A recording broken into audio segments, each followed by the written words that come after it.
Halo teman-teman, kembali dengan saya lagi Felix dan masih membahas animasi Donghua Wudong Qiankun season keempat. Kita recap pada bagian sebelumnya terlebih dahulu ya. Barangkali kalian lupa, pemimpin Tengsa memanfaatkan gerhana matahari untuk menarik energi dingin jahat di bumi. Sayangnya ia gagal membuka segel simbol pelahap meskipun telah menggabungkan 8 petarung ranah manifestasi. Setelah berhasil merebut simbol pelahap, Lindong pun langsung melarikan diri. Di saat ia terdesak, Xiaoyan datang bersama Teng Lei sehingga Lindong menjadikannya sebagai sandera. Naasnya, Tengsa justru melepaskan serangan tak terduga ke arah putranya yang secara bersamaan juga menyerang Lindong. Lindong mengerahkan seluruh kekuatan untuk melawan pemimpin Tengsa, namun ia kalah telak hingga terpaksa terjun ke sungai Xuanjin bersama Xiaoyan untuk melarikan diri. Sebelum kita lanjut ke pembahasannya, jangan lupa ya, spoiler warning bagi kalian yang belum dan ingin menyaksikan Donghuanya secara langsung, karena konten kali ini penuh dengan spoiler. Kalian tonton terlebih dahulu Donghua fullnya, baru untuk pembahasan lebih lanjut, mampirlah ke channel ini. Dan baiklah, tanpa berlama-lama lagi, kalau kalian sudah siap, mari kita mulai. Xiaode memperingatkan Lindong bahwa energi dingin jahat di sungai Xuanjin terlalu pekat. Ia sendiri juga tidak bisa menahannya. Dan benar saja, meski Xiaoyan telah menyemburkan apinya untuk membuka jalan, mereka tetap tidak bisa menembus arus sungai. Akibatnya, ia dan Xiaoyan pun menjadi terpisah karena terperosok ke arus sungai yang berbeda. Xiaode memperingatkan Lindong ada batu besar yang sedang mendekat ke arahnya. Namun Lindong tidak sempat menghindar sehingga ia semakin jatuh ke dalam sungai Xuanjin. Setelah Lindong siuman, Xiaode melarangnya untuk bergerak terlebih dahulu karena lukanya masih cukup parah. Sekarang mereka sedang berada di dalam sungai Xuanjin, tepatnya di daerah angin mati, di mana energi dingin jahat tidak bisa masuk ke sini, jadi untuk saat ini mereka akan tetap aman. Lindong berpikir jika Xiaode yang menemukan tempat ini, namun Xiaode menyangkal sebab simbol batu di tangan Lindonglah yang menemukannya. Selain itu, berkat perlindungan simbol batu tersebut, Lindong berhasil selamat dari penghancuran energi dingin jahat. Lagi-lagi Lindong si MC kita ini mendapatkan segudang keberuntungan ya. Dia jatuh ke dalam sungai yang seharusnya untuk orang normal akan meleburkan tubuhnya, tapi si Lindong ini berhasil selamat. Tentu berkat apa? Berkat simbol pelahap yang ada di dahinya yang sekaligus melindunginya. Sontak Lindong mencemaskan keadaan Xiaoyan karena takut jika Xiaoyan diserang oleh energi dingin jahat ini, sehingga ia berniat untuk segera mencarinya. Namun Xiaode mengingatkan Lindong agar jangan bergerak sembarangan. Dengan lukanya yang sekarang, bertahan hidup saja sudah cukup sulit, apalagi mencari keberadaan Xiaoyan. Harimau bodoh itu adalah monster iblis, sehingga tidak ada yang perlu dikhawatirkan lagi. Terlebih lagi Xiaoyan sebelumnya telah menelan garis darah dari naga kelelawar darah kuno dan membentuk jiwa monster. Di sungai Xuanjin, peluang hidup Xiaoyan justru jauh lebih besar jika dibandingkan dengan Lindong. Daripada memikirkan Xiaoyan, akan lebih baik jika Lindong menyembuhkan lukanya terlebih dahulu. Sesuai saran Xiaode, Lindong mulai memulihkan diri, akan tetapi ia kesulitan karena kekuatan esensi langit dan bumi di dalam sungai Xuanjin terlalu dingin, sehingga ia sudah tidak bisa melebur dan menyerap kedua esensi tersebut.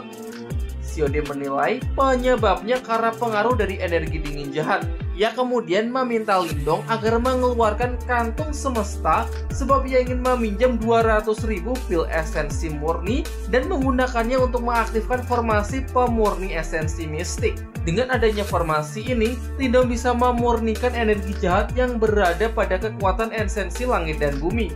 Namun formasi ini hanya dapat bertahan selama 10 jam, sehingga Lindong harus secepatnya memulihkan lukanya. Tidak ingin menyanyiakan pilnya, Lindong pun langsung memulihkan diri dan tanpa disangka-sangka semua lukanya berhasil pulih hanya dalam waktu 4 jam saja. Bahkan kini kekuatan esensi dalam tubuhnya juga sudah sangat melimpah. Ternyata formasi milik Xiaode benar-benar hebat. Selanjutnya mereka tinggal mencari cara untuk menemukan keberadaan Xiaoyan. Tapi anehnya, Lindong sama sekali tidak dapat merasakan kekuatan esensi milik Xiaoyan.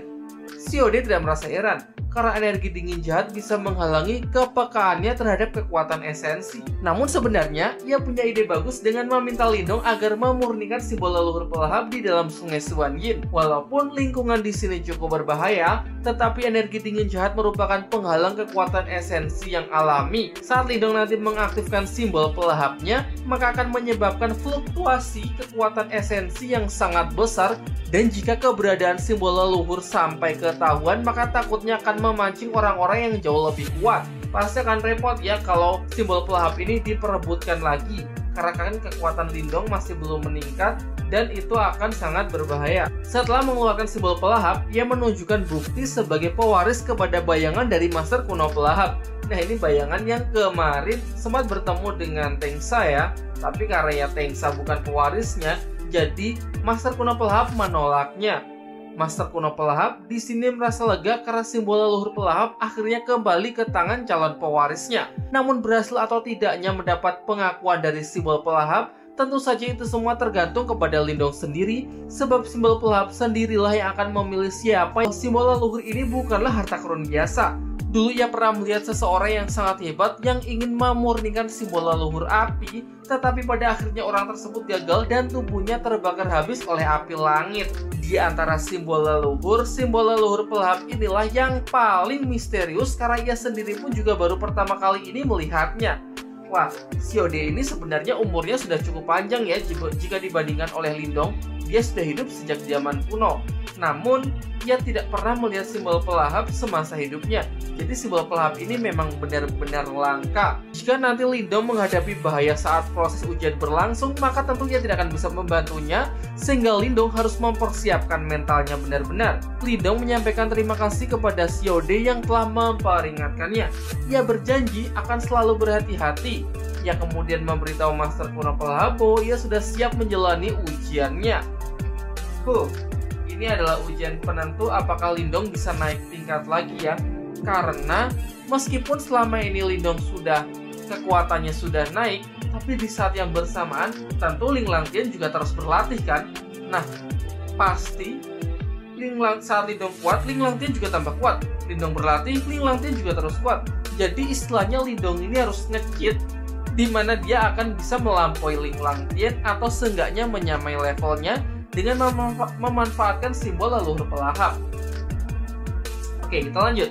Lindong kemudian memberitahu Master kuno pelahap bahwa ia sudah siap untuk menjalani ujiannya. Setelah simbol leluhur pelahap terbuka, terjadi sebuah ledakan dan disusul dengan kemunculan domain pelahap. Master kuno pun lalu memulai ujian dengan ditandai tubuh spiritual Lindong yang telah memasuki domain tersebut. Sementara tubuh aslinya tetap berada di dalam sungai Xuan Yin. Lindong masih bingung bagaimana caranya. Wow.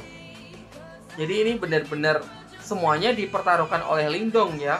Kalau ia berhasil melewati ujian ini, maka kekuatannya akan meningkat, akan mungkin setara dengan Ling Langtian, atau mungkin bahkan lebih hebat.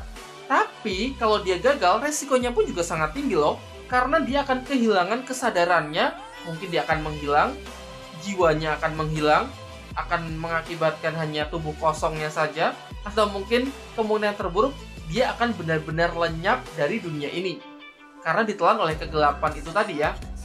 Oke, kita lanjut. Singkat cerita, Lindong telah terkurung di penjara kegelapan selama 3 bulan. Wah, sudah time skip selama 3 bulan. Di luar, Xiode hanya bisa berharap semoga Lindong bisa segera keluar karena ia tidak mau berada di sungai Xuan Yin selamanya. Tak berselang lama, muncul beberapa monster iblis sehingga ia bisa menghabiskan waktunya untuk berburu. Daripada gabut-gabut kan ya. Di saat yang sama, tubuh asli Lindong tengah diselimuti oleh aura gelap. Begitu pula dengan tubuh spiritualnya, di mana seluruh urat nadinya tiba-tiba menghitam. Dalam benaknya, Lindong merasa ratusan tahun telah berlalu. Terkadang ia juga lupa dengan jati diri serta tujuannya berada di tempat ini. Nah, jadi seperti orang yang telah kehilangan arah ya, karena kelima panca inderanya kan juga sudah nonaktif. Jadi cuma otaknya saja yang berpikir. Kadang ia lupa siapa dirinya, mengapa dia bisa di sini, apa tujuannya.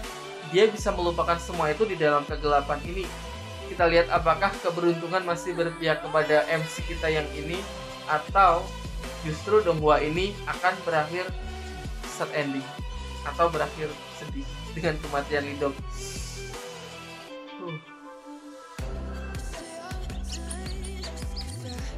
Untuk saat ini, Lindong sudah lupa siapa dirinya dan apa tujuannya berada di tempat ini, dan yang ia inginkan hanyalah keluar dari sini. Dan tiba-tiba muncul sebuah cahaya yang langsung menariknya masuk Ling Xingsu yang menyampaikan bahwa Lindong masih sangat lemah dan hanya bisa membual. Kalau kalian lupa, Xingsu ini adalah cewek yang Lindong temui di makam kuno Nirwana. Mereka sempat kayak menjalin hubungan, semacam hubungan asmara, tapi karena perbedaan kekuatan mereka yang cukup signifikan, di mana Lindong ini masih kalah jauh, masih berada di bawahnya, jadi si cewek kayak merasa masih bukan levelnya gitu. Dan inilah yang memotivasi Lindong supaya dia semakin kuat lagi. Jadi motivasinya ada dua ya. Satu, bisa mengalahkan Ling Langtian untuk memperbaiki nama baik dari keluarganya, dan motivasi kedua supaya dia bisa mendapatkan cewek idamannya. Kayak gitu konsepnya. Oke, lanjut. Saat Ling Sun menghilang, muncul sosok Ling Langtian yang menertawakannya. Di saat yang bersamaan, diperlihatkan kembali keluarga Lindong yang memanggilnya.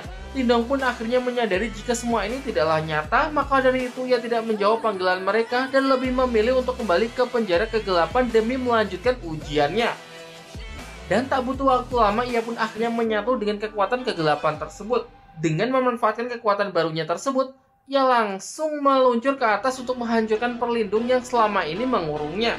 Setelah keluar dari penjara kegelapan, simbol leluhur Pelaha pun menyatakan bahwa ia sudah mengakui Lindong sebagai pewarisnya, sehingga mulai hari ini ia akan menyatu ke dalam tubuhnya. Sebagai pewaris simbol leluhur, Lindong berarti harus mengemban tanggung jawab untuk melindungi dunia saat bencana kuno dunia datang. Saat Lindong masih memurnikan simbol pelahap leluhur, Xiode sedang rebahan sebab selama setengah tahun ini ia hanya menunggu dan menjaga tubuh Lindong dari ancaman monster iblis. Wah, ternyata sudah 6 bulan berlalu semenjak Lindong memulai ujiannya ya, gak kerasa. Tapi bagi Lindong justru menurutnya itu sudah ratusan tahun, karena dia benar-benar kalut di dalam domain kegelapan itu ya. Hingga kemudian tak berselang lama, muncul monster laba-laba mata 8 yang hendak menerkam Lindong, sehingga Xiode langsung memancingnya menjauh. Sialnya monster ini punya akal dan tidak mudah terpancing. Ketika sedang mengejarnya, ia malah terjaring oleh benang sutranya. Beruntung Lindong datang tepat waktu dan berhasil melenyapkan monster laba-laba tersebut. Kemudian Xiode menghampiri Lindong untuk Lindong juga lebih kuat dari sebelumnya. Setidaknya kini Lindong telah menjadi master simbol roh tingkat tinggi. Lindong ingin mengetahui bagaimana keadaan tubuhnya. Xiode memintanya tenang karena selama ini Lindong menjalani ujian, ialah yang menjaganya. Daripada berterima kasih, lebih baik segera kembali ke tubuhnya dan bawa ia pergi dari sini. Setelah kembali ke tubuhnya, Lindong merasakan jika kekuatan esensinya sama sekali tidak meningkat. Menurut Xiode itu wajar terjadi karena tubuhnya telah mati suri selama setengah tahun lebih. Masih bisa bergerak saja itu sudah bagus. Tujuan mereka berikutnya adalah keluar dari sungai Xuanyin. Di satu sisi, Lindong khawatir dengan keadaan Xiaoyan setelah setengah tahun tidak bertemu. Sementara itu di tepi sungai, Tetua Chaozhen sedang menghadap pemimpin Tengsa untuk menyampaikan laporannya bahwa ia sudah melacak keberadaan harimau api peliharaan Lindong. Ia sudah mengamati selama sebulan lebih sehingga ia sudah memahami semua sifatnya.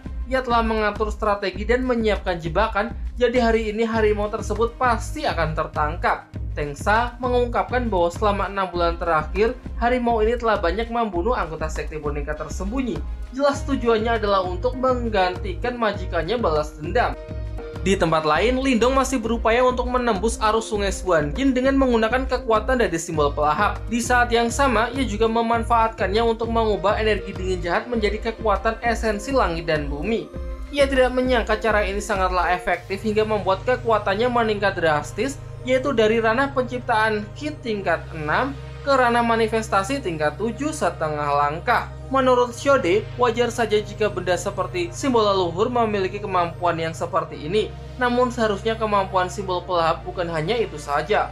Sejauh mana bisa mengeluarkan potensinya itu tergantung bagaimana Lindong menggunakannya. Lindong berniat ingin memanfaatkan energi dingin jahat di sini untuk meningkatkan kekuatannya lagi. Xiode memintanya agar tidak terburu-buru. Meskipun Lindong memanfaatkan kekuatan pemurnian dari simbol leluhur pelahap untuk meningkatkan kekuatannya dalam waktu singkat, tetapi jangan lupa kalau pil esensinya juga terbatas.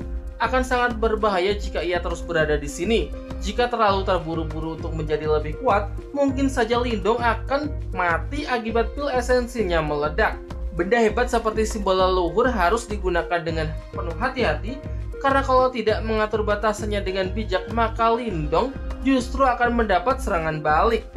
Pengalaman semasa hidup Xiode adalah contoh terbaik yang bisa Lindong pelajari. Tubuhnya sampai menyusul kayak gini karena dia salah melakukan kultivasi. Lindong pun akhirnya menuruti saran Xiode, dan yang terpenting saat ini adalah keluar dari sungai Xuanyin serta mencari keberadaan Xiaoyan. Sementara itu di tepi sungai, terdapat dua anggota sekte boneka tersembunyi yang sedang berjaga. Keduanya saling mengeluh karena sudah tidak tahan lagi menjaga sungai Xuanyin dan ingin secepatnya pergi dari tempat ini. Setidaknya sebentar lagi pemimpin Tengsa akan membuat binatang peliharaan Lindong menjadi boneka monster, sehingga mereka tidak perlu lagi menjaga tempat ini. Jadi rencananya, Xiaoyan akan dijadikan boneka monster, dan boneka monster ini akan pemimpin Tengsa gunakan untuk menemukan jasad Lindong, termasuk harta karun milik sektenya. Tak berselang lama, Lindong muncul mengenai keberadaan hewan peliharaannya, Xiaoyan. Dari sini diketahui bahwa pemimpin Tengsa telah berhasil menangkap Xiaoyan dan membawanya ke markas sekte boneka tersembunyi, sehingga Lindong langsung membunuh kedua penjaga tersebut dan bergegas pergi menyelamatkan Xiaoyan. Sementara itu di markas, Tengsa mengundang beberapa sekte di kota Daohang dan kota Daogi untuk merencanakan pembentukan aliansi. Dinasti Yan adalah wilayah terbesar, namun kekuatan dan posisi mereka di antara berbagai sekte masih kalah jauh dari 4 klan utama di dinasti Yan. Akar masalahnya adalah karena mereka terpecah belah dan hanya sibuk mengurus diri masing-masing. Andai saja mereka bisa bersatu, maka kekuatan dan posisi mereka akan setara, bahkan lebih tinggi dari klan utama di dinasti Yan. Perwakilan dari sekte Aohang, sekte Aula Naga Hijau, geng Piuhang, sekte Pembuka Langit, semuanya setuju dengan rencana pemimpin Tengsa untuk membentuk aliansi.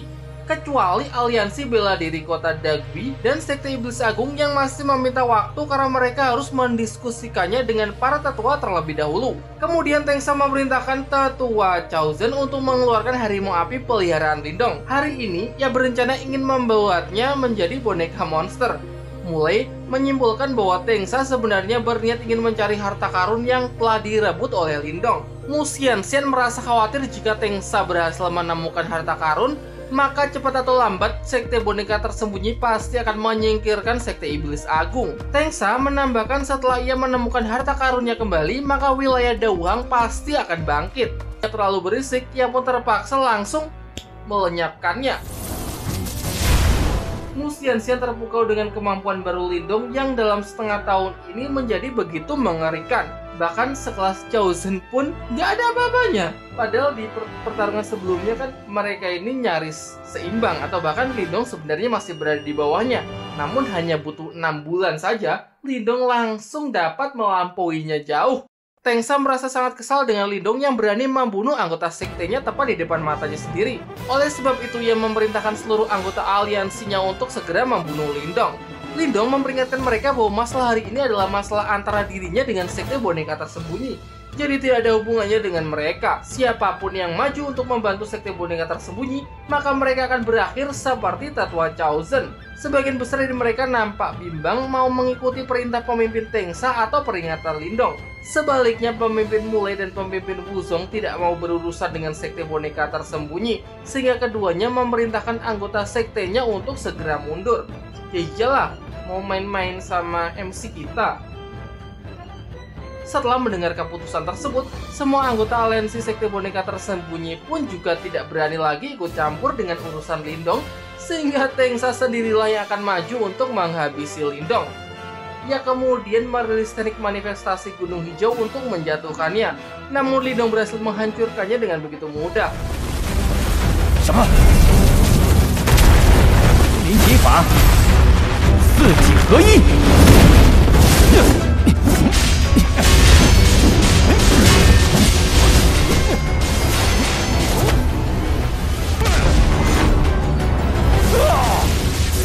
阴九破。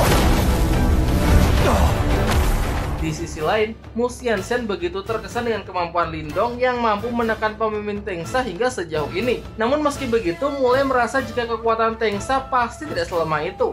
Namun hal ini cukup mengejutkan Wuzong karena jelas-jelas kekuatan Lindong hanya ranah manifestasi setengah langkah, tetapi pemuda tersebut masih bisa menandingi Tengsa yang berada di ranah manifestasi tingkat akhir. Di tengah pertarungan, Lindong meremehkan ranah manifestasi tahap akhir Tengsa yang ternyata tidak ada apa-apanya.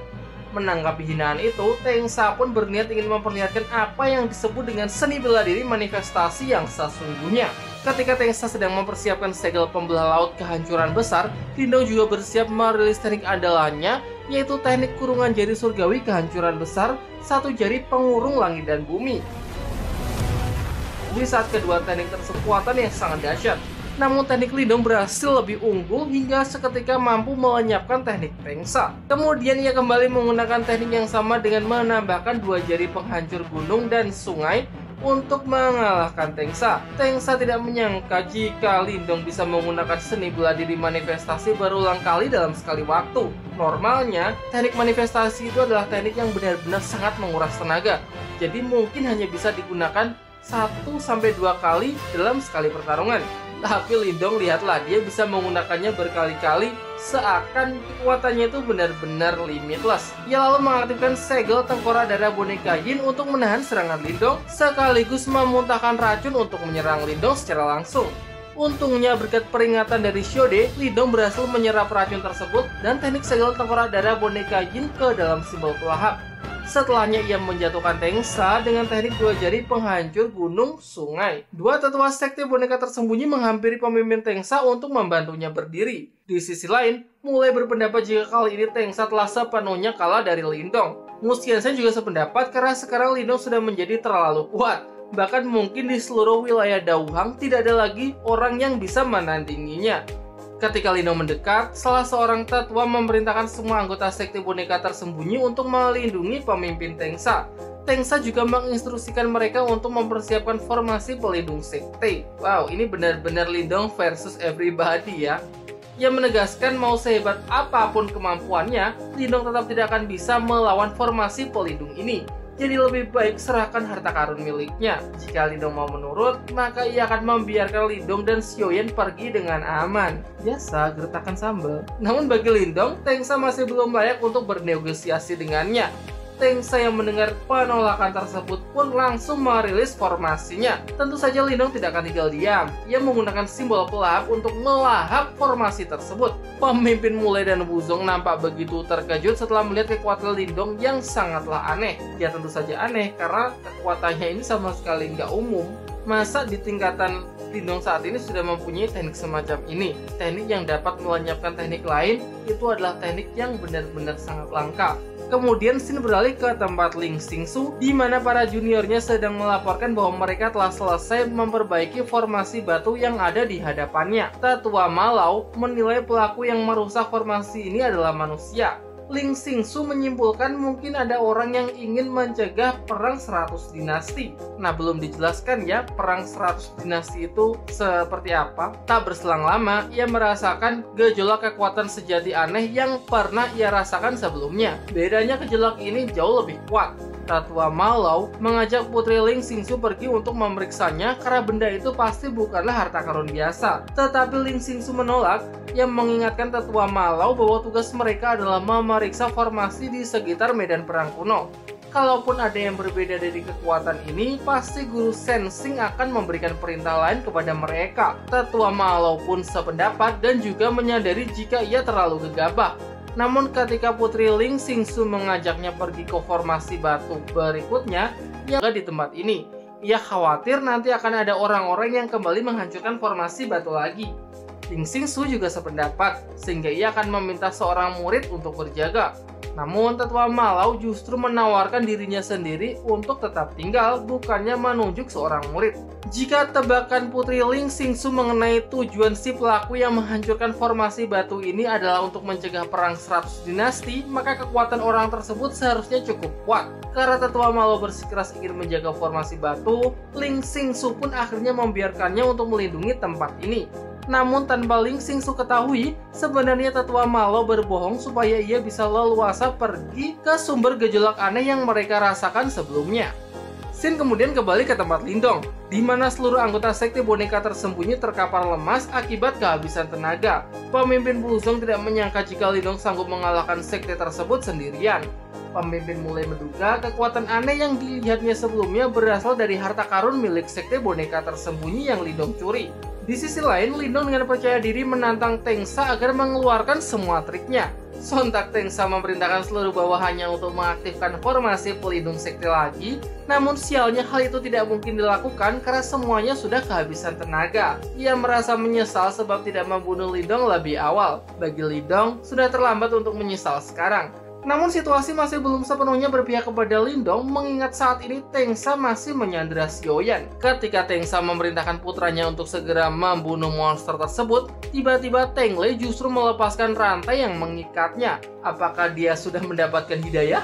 Hal ini ia lakukan demi mengakhiri perselisihan. Ia juga menyarankan ayahnya supaya berhenti dan memohon belas kasihan kepada Lindong agar perbuatan sekte boneka tersembunyi bisa terampuni. Tengsa yang mendengarnya langsung menyerang dan mengecam putranya sebagai anak yang durhaka. Sebab selama ini sektenya tidak pernah memohon kepada siapapun, apalagi jika dipaksa harus memohon kepada bocah kurang ajar ini. Kemudian ia melesat untuk melanjutkan pertarungannya dengan Lindong, namun Lindong langsung mengeluarkan simbol pelahap yang membuat Tengsa lenyap seketika. Setelah musuhnya lenyap, muncul potongan ingatan Tengsa di kepala Lindong.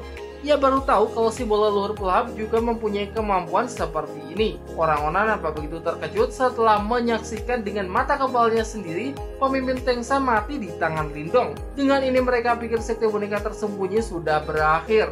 Setelah menyelamatkan Xiaoyan, Lindong memutuskan untuk bermalam di kediaman sekte iblis agung. Keesokan harinya, pemimpin Mulei, Mu Xianxian bersama para tetua sekte iblis agung mengantar Lindong ke gerbang keluar kota Dauhang. Lindong menyampaikan rasa terima kasihnya kepada pemimpin Mulei dan putrinya karena mereka telah memberinya esensi murni dan juga jubah perang. Mulei lah yang justru berterima kasih karena berkat Lindong kini musuh bebuyutannya yaitu sekte boneka tersembunyi berhasil disingkirkan. Mu Xianxian kemudian menyela untuk memastikan tujuan Lindong selanjutnya apakah ingin mengikuti pertandingan antar klan Lin. Lindong pun membenarkannya.